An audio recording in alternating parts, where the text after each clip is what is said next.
Now that we have a better understanding of local area networks and wide area networks and the role of a network router, let's explore basic security configurations.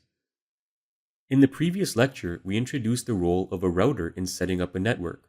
We also suggested that connecting your modem directly to your computer was not a good practice. Well, not only does a router help you connect multiple devices to your network, it also significantly enhances your network security if configured correctly, even if you only have one computer hooked up to the router. Routers allow you to control the data packets that are allowed to enter your local network from the internet. The reason is because all incoming and outgoing data packets must travel through designated ports on your router. A network port within the context of the internet can be thought of as a data pipeline that is configured on your network's router. Ports can be open or closed to allow or restrict the movement of data packets associated with various protocols that we discussed, such as HTTP, SMTP, POP3, and FTP. Port numbers are assigned a numerical value when created.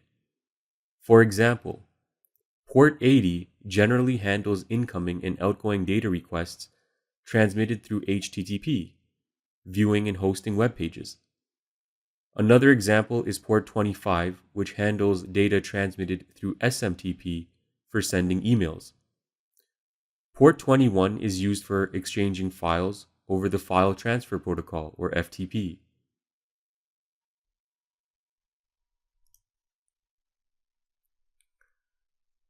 Routers also have built-in firewalls.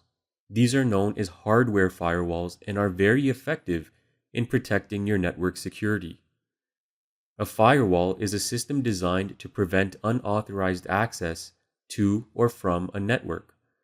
They can be customized to meet your network's needs. In addition to a hardware firewall, a software firewall can also be added for an additional layer of security.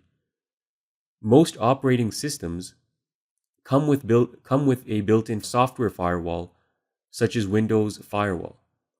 A software firewall prevents data packets containing malicious content from entering your network. This type of firewall can be installed on your computer if there isn't one present already. Firewall configurations can block certain ports from transmitting data or block specified applications from transmitting data packets. In this illustration, we can see that the firewall on this computer does not allow the application Skype, ICQ, or Viber to communicate with the internet.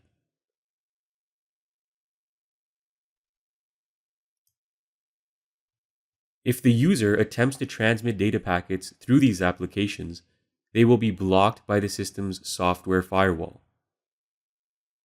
Let's take a look at the second example. The second computer has no firewall. The user is attempting to send an email to Bob using SMT port 25. The email data packet successfully travels past the router and through the modem to the sender's ISP. The ISP successfully delivers the message to Bob's email server.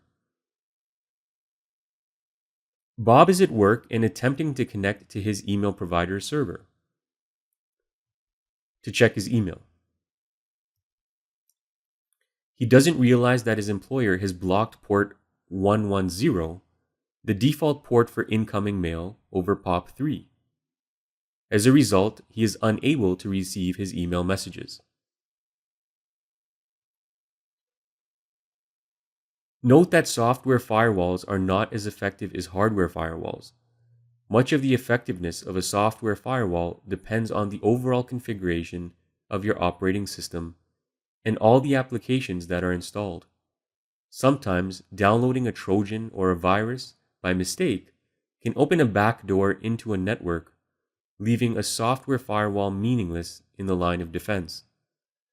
A hardware firewall, on the other hand, is not as vulnerable because it is not affected by security threats installed on a computer within the local area network.